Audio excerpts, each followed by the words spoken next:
Assalamualaikum warahmatullahi wabarakatuh. Terima kasih atas kesempatan yang telah diberikan oleh kelompok kami untuk memaparkan materi tentang konsep aktiva.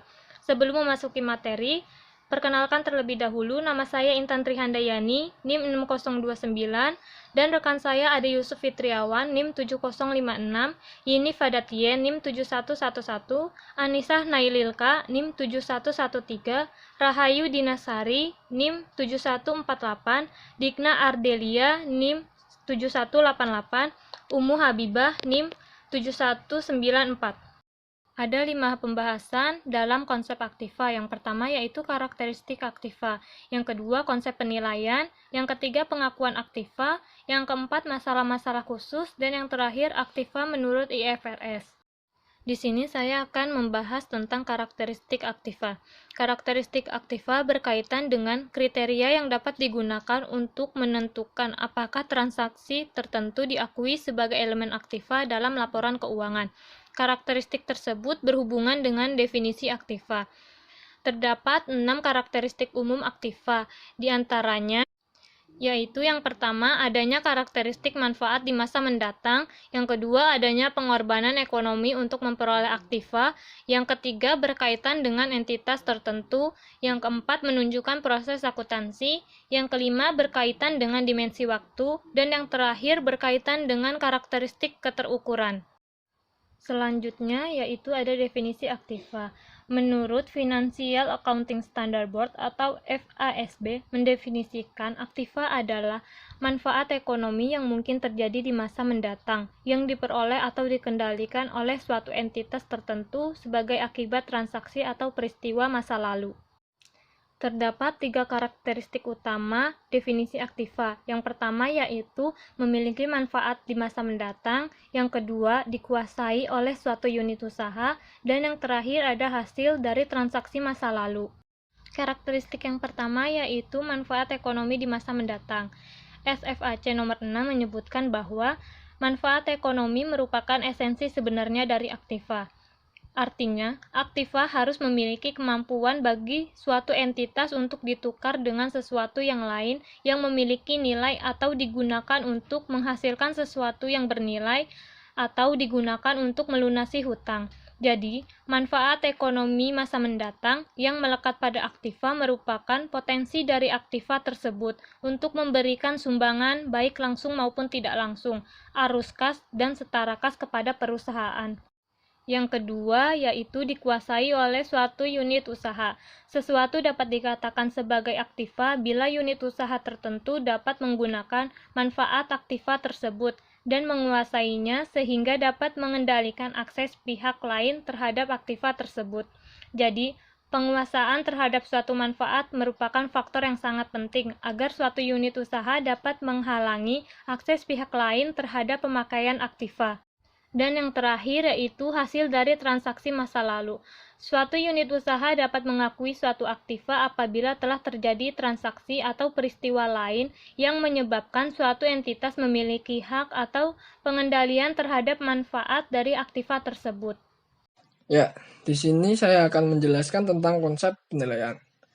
Nah, penilaian aktiva dalam akuntansi tersendiri yaitu sebuah proses penentuan jumlah rupiah untuk menentukan makna ekonomi dari suatu aktiva yang akan disajikan dalam neraca. Nah, makna ekonomi yang akan disampaikan tersebut harus relevan dengan tujuan yang akan dicapai oleh suatu perusahaan. Maka dari itu, konsep penilaian harus didasarkan pada nilai pertukaran. Selanjutnya ada tujuan penilaian. Tujuan penilaian ini ada 4. Yang pertama sebagai satu langkah dalam pengukuran laba. Selanjutnya sebagai langkah dalam proses penyajian posisi keuangan. Selanjutnya ada untuk memenuhi kebutuhan informasi yang ingin dicapai dalam pelaporan keuangan. Yang terakhir untuk memenuhi kebutuhan informasi khusus yang memerlukan penilaian untuk kepentingan manajemen. Nah, selanjutnya ada dasar penilaian. Menurut Hendriksen, beliau menyebutkan bahwa dasar penilaian itu ada 2. Yang pertama ada nilai keluaran dan nilai masukan. Yang pertama, nilai keluaran. Nilai keluaran ini didasarkan pada jumlah kas yang akan diterima oleh perusahaan apabila perusahaan tersebut menjual aktivanya. Nah, dasar dari penilaian nilai keluaran ini ada 4, yaitu yang pertama discounted future cash receipt or service potential, yaitu nilai sekarang kas masa mendatang yang akan diterima perusahaan seandainya perusahaan tersebut menjual aktifanya. Yang kedua ada harga keluaran sekarang. Nah, dasar dari penilaian harga keluaran sekarang ini digunakan untuk menilai surat berharga dan beberapa jenis persediaan lainnya. Selanjutnya ada nilai setara kas sekarang. Nilai ini dapat diukur dari kutipan harga pasar barang sejenis yang kondisinya sama. Selanjutnya ada nilai likuidasi. Nah, nilai likuidasi ini didasarkan pada anggapan bahwa penjualan ini dilakukan secara terpaksa. Bisa dikatakan juga bahwa perusahaan tersebut tidak dapat menjual aktifanya dalam kondisi yang normal, sehingga harganya itu bisa di bawah kos. Selanjutnya ada nilai masukan. Nah, nilai masukan ini adalah kas yang dikeluarkan atau dikorbankan oleh perusahaan untuk mendapatkan aktifanya. Nah, nilai masukan ini didasarkan pada beberapa penilaian.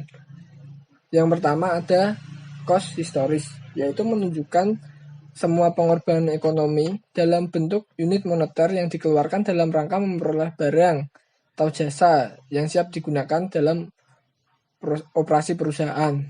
Selanjutnya ada cost masukan terkini, yaitu masukan terkini menunjukkan harga pertukaran yang harus dikorbankan pada saat sekarang untuk memperoleh aktiva sejenis dalam kondisi yang sama.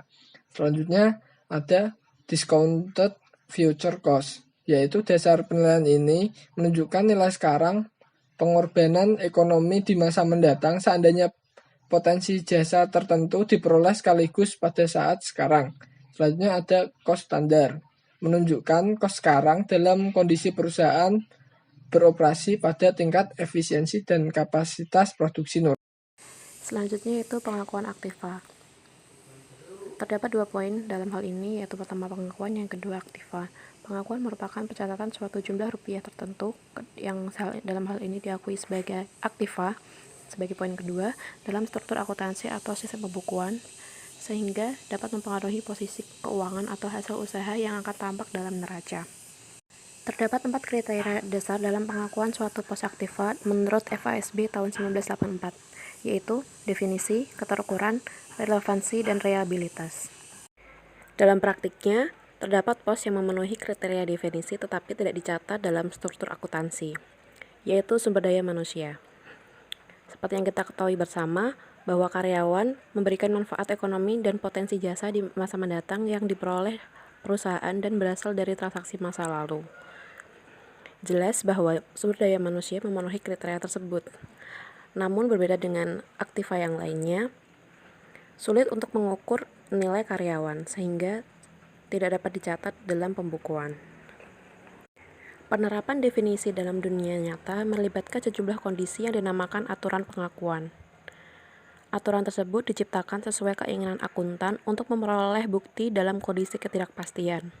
Akuntan menginginkan ketidakpastian bahwa aktiva tersebut benar-benar ada dan keberadaannya dalam neraca dapat memberikan informasi yang bermanfaat dan bersifat relevan dan reliable bagi para pemakai.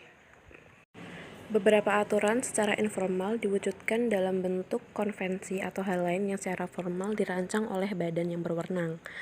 Kapital liase sebagai salah satu contoh aturan yang didasarkan pada keputusan badan yang berwenang. Lalu apa itu liase?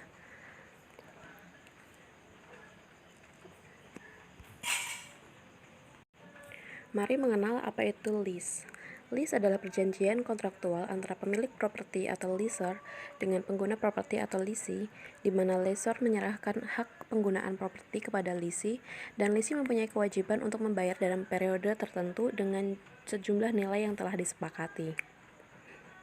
Dalam SFAS nomor 13, Accounting for Leases, disebutkan bahwa kapitalisasi lease atau sewa guna usaha hanya dilakukan bila salah satu atau lebih kriteria di bawah ini dapat dipenuhi.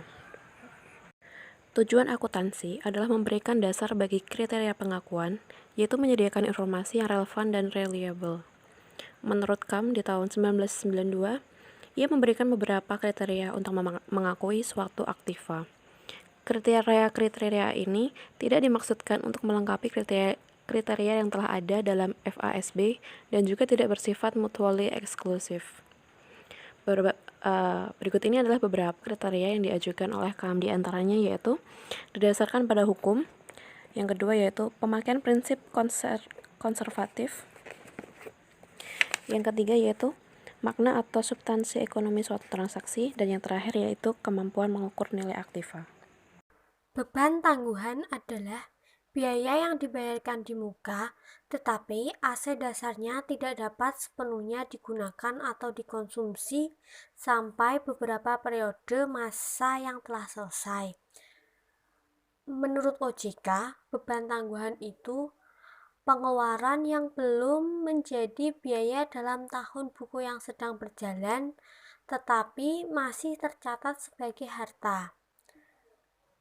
Beban tangguhan digunakan untuk pembanding dengan pendapatan masa depan di dalam struktur akuntansi. Ada 3 kriteria umum yang menjadi dasar untuk menentukan beban tangguhan. Yang pertama, apabila kos jasa yang dikeluarkan sifatnya sah dan wajar, maka kos tersebut tidak perlu diperlakukan sebagai rugi, meskipun mungkin dapat menjadi biaya pada periode terjadi.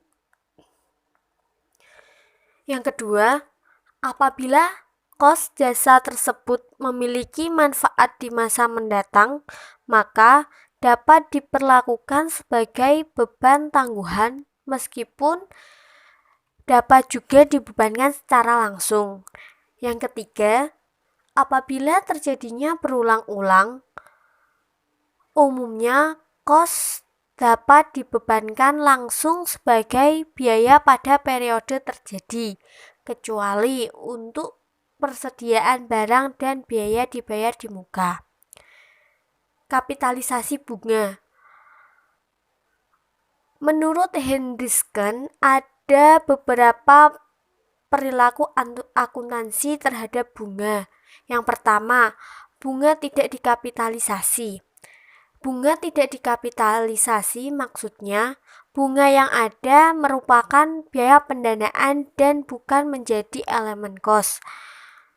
Yang kedua, bunga dikapitalisasi tetapi tidak dimasukkan sebagai elemen kos fasilitas fisik yang dibangun. Penyebabnya ialah bunga sebagai biaya pendanaan, sehingga untuk menghindari distorsi laba yang dapat mencoreng citra prestasi perusahaan, terutama bila pendapatan tidak dapat menutup bunga konstruksi tersebut, maka bunga tidak dapat dimasukkan sebagai elemen kos fasilitas fisik. Yang ketiga, bunga dikapitalisasi dan dimasukkan sebagai elemen kos fasilitas fisik yang dibangun sendiri. Ada 3 faktor yang mendukung perlakuan tersebut. Yang pertama, definisi kos menunjukkan seluruh pengorbanan sumber ekonomi untuk memperoleh barang dan jasa. Dengan demikian, bunga menjadi elemen kos fasilitas fisik yang dibangun.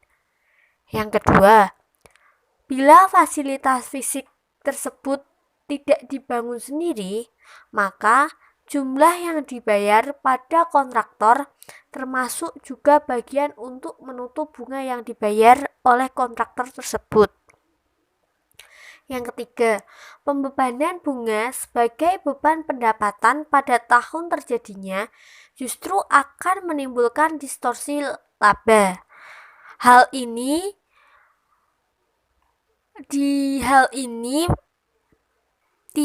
dikarenakan perlakuan tidak sesuai dengan konsep matching. Apabila manfaat yang diperoleh dari kapitalisasi lebih besar dibanding dengan mengurangkan secara langsung sebagai biaya periode, maka kapitalisasi menjadi pilihan yang paling baik. Ada beberapa syarat agar bunga dapat dikapitalisasi. Yang pertama, aktiva yang dibangun atau diproduksi untuk digunakan sendiri oleh perusahaan. Yang kedua, aktiva yang dibangun atau diproduksi dengan tujuan untuk dijual sebagai unit atau proyek yang berdiri sendiri. Namun, ada beberapa aktiva yang tidak dapat dijadikan objek kapitalisasi, yaitu 1. Aktiva yang bersangkutan sudah siap digunakan sesuai dengan tujuan pembangunan atau sedang digunakan dalam kegiatan menghasilkan pendapatan. Yang kedua, aktiva yang bersangkutan belum digunakan untuk tujuan menghasilkan pendapatan dan juga tidak sedang mengalami penyelesaian atau perbaikan atau aktivitas lain yang diperlukan untuk menjadikan aktiva tersebut siap digunakan lagi dalam operasi. Untuk menentukan besarnya kapitalisasi, besarnya bunga yang dikapitalisasi ialah tambahan bunga yang diperkirakan terjadi selama satu periode akibat adanya konstruksi.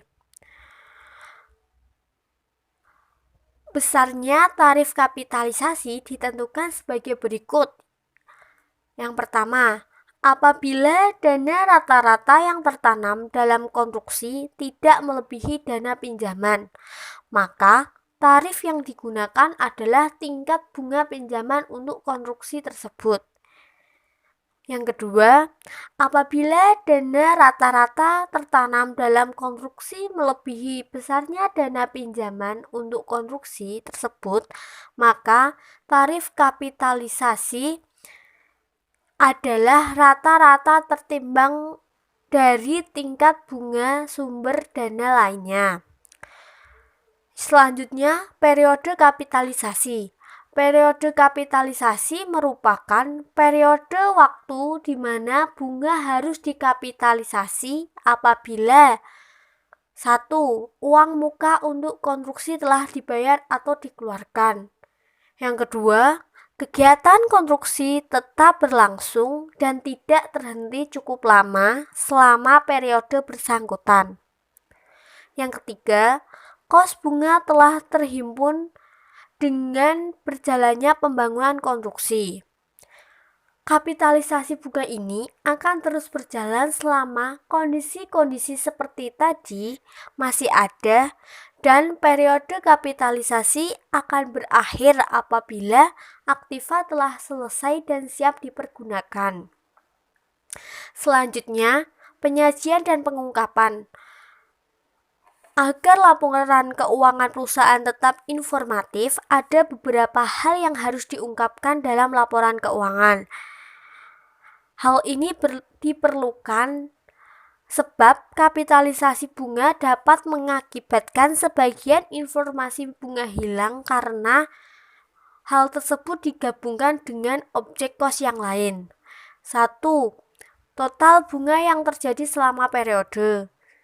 Yang kedua, bagian dari total bunga yang dikapitalisasi. Yang terakhir, total bunga yang dibebankan ke periode bersangkutan kalau selama periode tersebut tidak ada bagian bunga yang dikapitalisasi. Selanjutnya, mengenai pengeluaran kapital untuk aktiva atau capital expenditure, yaitu pengorbanan sumber ekonomi yang berkaitan dengan objek baik saat diperoleh maupun saat digunakan dalam operasi. Pengeluaran kapital biasanya bernilai ekonomis panjang, jadi tidak dibebankan pada saat periode pengeluaran itu terjadi, melainkan dikapitalisasi sebagai aset tetap dalam neraca. Ada dua kriteria pengorbanan ekonomi sebagai pengeluaran kapital. Yang pertama, aktiva yang baru diperoleh. Maka pengeluaran dikapitalisasi jika dimaksud untuk memperoleh aktiva sampai siap digunakan untuk operasi perusahaan. Di dalamnya termasuk pembelian komponen aktiva jika komponen tersebut dibeli secara terpisah atau hilang. Yang kedua, aktiva yang telah dipakai di pengeluaran dikapitalisasi bila memenuhi syarat, menambah kapasitas produksi aktiva yang bersangkutan, menambah umur ekonomis, dan menambah nilai aktiva. Contohnya yaitu penggantian komponen mesin yang rusak. Selanjutnya, ada beberapa kondisi lain yang mungkin terjadi. Pertama, pengeluaran tidak memenuhi kriteria sebagai pengeluaran kapital, tapi akan dikapitalisasi karena jumlahnya material untuk mempengaruhi nilai aktiva. Kedua, pengeluaran memenuhi kriteria tapi langsung dibebankan sebagai biaya periode berjalan karena jumlahnya tidak material. Ketiga, pengeluaran tidak berulang-ulang maka dapat dikapitalisasi. Selanjutnya mengenai aktiva donasi, yaitu aktiva yang diperoleh tanpa harus mengeluarkan atau mengorbankan sumber ekonomi. Aktiva donasi ini dicatat sebesar nilai wajar atau nilai tunai implisitnya, karena pengakuan nilai tidak didasarkan pada asal atau sumber diperolehnya aktiva, tetapi berdasarkan manfaat yang melekat pada aktiva tersebut. Contohnya, PT Akadem mendapat sumbangan gedung untuk dijadikan gudang baru, di mana setelah dihitung, nilai wajar atau nilai tunai implisit gedung tersebut sebesar 100 juta rupiah. Selanjutnya mengenai transaksi aktiva non-moneter. Aktiva non-moneter yaitu aktiva yang nilainya dapat berubah dari waktu ke waktu, dengan kata lain tidak memiliki nilai tukar yang tetap. Contohnya persediaan, tanah, bangunan, mesin, kendaraan, dan lain-lain.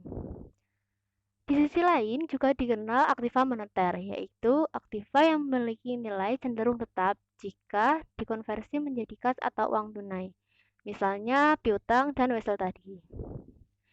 Transaksi aktiva non-moneter yaitu transaksi ketika pengorbanan ekonomi untuk memperoleh aktiva bukan berupa kas, tetapi berbentuk aktiva non-moneter.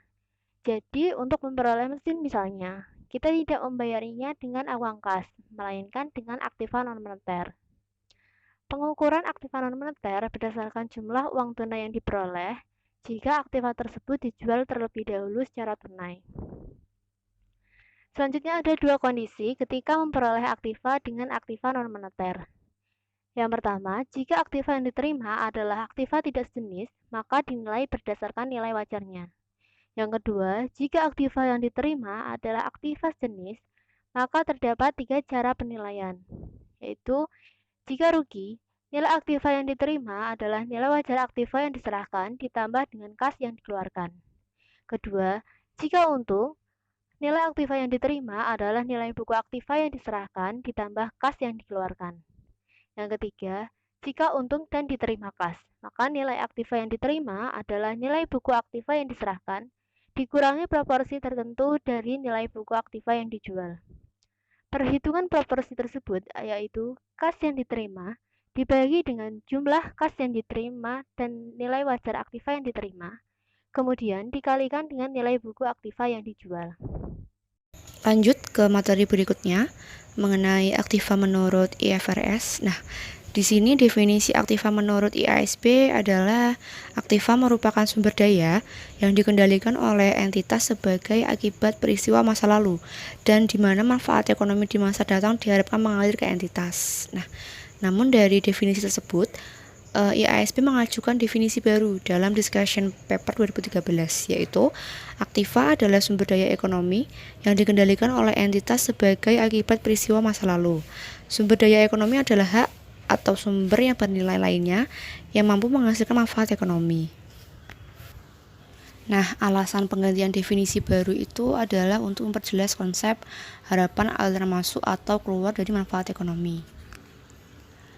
Untuk menghindari salah tafsir, maka IASB mendefinisikan ulang aktiva secara eksplisit, seperti yang teman-teman bisa lihat di PPT. Nah, IASB percaya bahwa definisi ini akan memperbaiki pengertian aktiva, yaitu yang pertama, aktiva adalah sumber daya. Jadi sumber daya ini bukan aliran masuk dari manfaat ekonomi. Lalu yang kedua, aktiva harus mampu menghasilkan aliran masuk manfaat ekonomi. Nah, aliran masuk itu tidak harus pasti. Kemungkinan aliran masuk itu tidak perlu mencapai batas minimum sebelum sumber daya tersebut memenuhi definisi aktiva. Lanjut ke macam-macam sumber daya ekonomi, yaitu yang pertama, ada hak yang ditetapkan oleh kontrak, undang-undang, dan sejenisnya. Nah, yang pertama, ada hak yang timbul dari instrumen keuangan. Nah, instrumen keuangan di sini ini contohnya adalah investasi dalam debt security atau equity investment. Lalu yang kedua, ada hak atas objek fisik seperti properti, plant, dan equipment atau persediaan. Lalu yang ketiga, hak untuk menerima sumber daya ekonomi lainnya jika pemegang hak memilih untuk menggunakan haknya atau dipersyaratkan untuk menggunakan hak tersebut. Lalu yang keempat, hak untuk mendapatkan manfaat dari stand ready kewajiban dari pihak lain. Lalu yang terakhir adalah hak kekayaan intelektual. Nah, contoh dari hak kekayaan intelektual ini adalah hak paten. Lalu macam yang kedua yaitu hak yang timbul dari kewajiban pihak lain. Dan yang ketiga adalah nilai sumber daya lain jika sumber daya tersebut mampu menghasilkan manfaat ekonomi seperti yang pertama, pengetahuan, yang kedua, daftar pelanggan, yang ketiga, hubungan pelanggan dan pemasok, yang keempat, angkatan kerja, dan yang terakhir adalah goodwill. Lalu jenis yang terakhir adalah beberapa aktiva, khususnya jasa yang langsung dikonsumsi saat diterima. Lanjut ke manfaat ekonomi. Dari aktiva juga dapat berarti aliran kas potensial yang didapat secara langsung atau tidak langsung dari yang pertama, penggunaan aktiva untuk memproduksi barang atau jasa.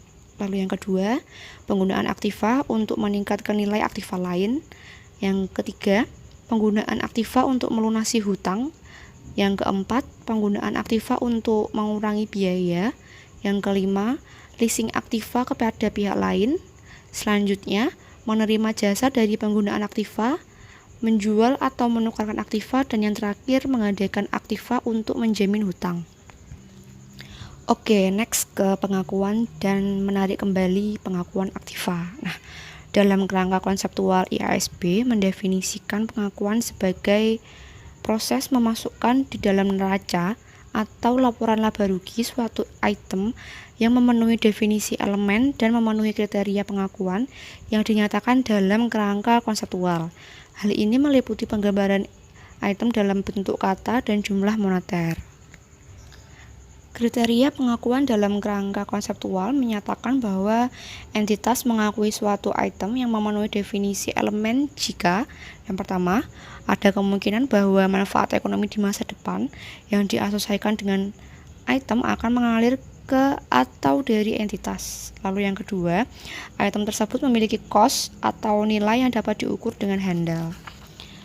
Namun, IASB telah merevisi kerangka konseptual sehingga konsep pengakuan harus meliputi yang pertama, kemungkinan atau probability. Lalu yang kedua, relevansi dan batasan cost. Yang ketiga, faithful representation.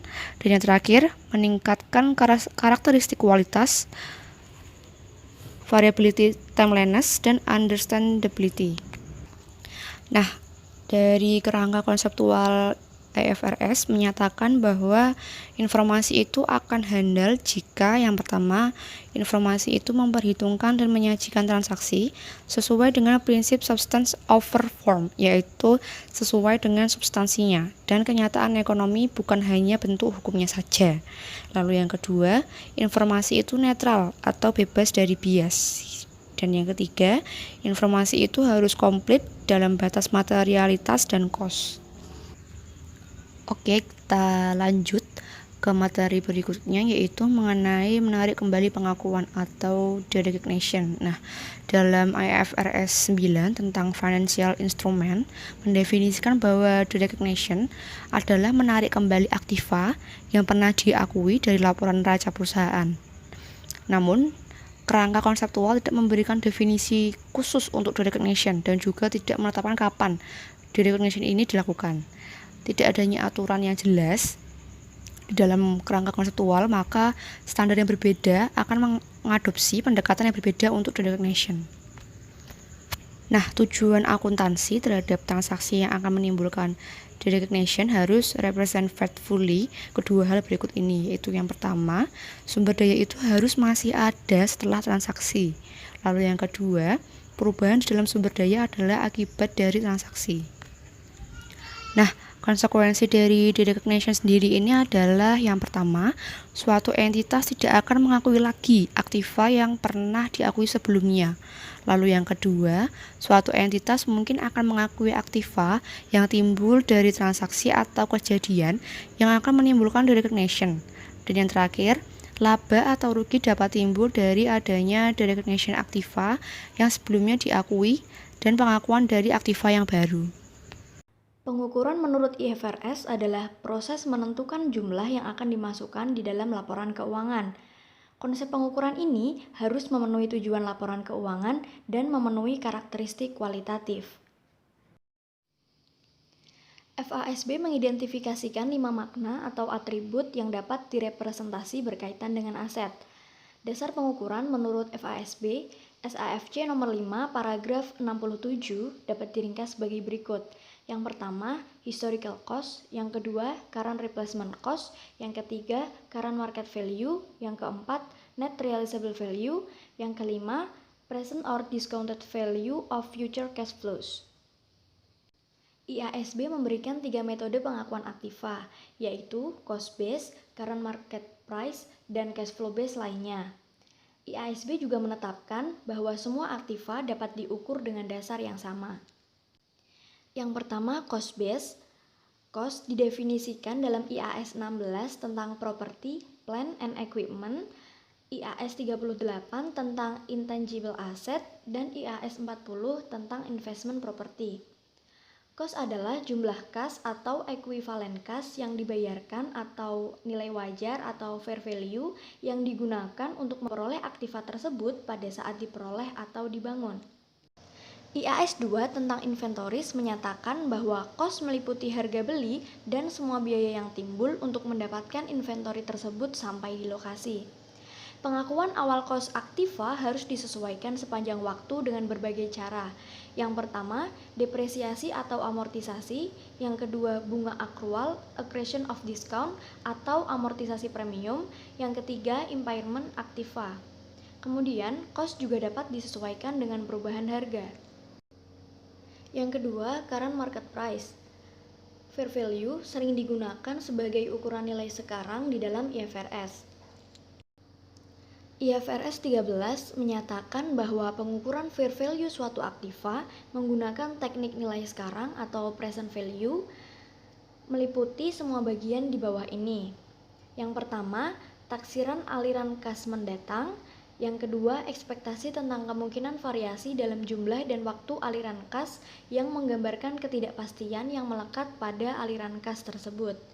Yang ketiga, nilai sekarang dari uang yang digambarkan oleh tingkat risk fee aktiva keuangan yang mempunyai tanggal jatuh tempo. Dan yang keempat, faktor-faktor lain yang akan dipertimbangkan oleh partisipan pasar. Fair value yang didefinisikan dalam IFRS 13 adalah exit price. Exit price sangat relevan jika aktiva tersebut diperoleh untuk tujuan dijual kembali karena exit price akan mencerminkan hasil yang diperoleh saat dijual. Sebaliknya, gunakan entry price misalnya replacement cost pada saat aktiva tersebut digunakan daripada untuk dijual.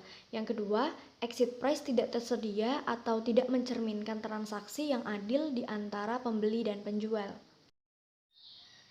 Yang ketiga, pengukuran dasar aliran kas lainnya.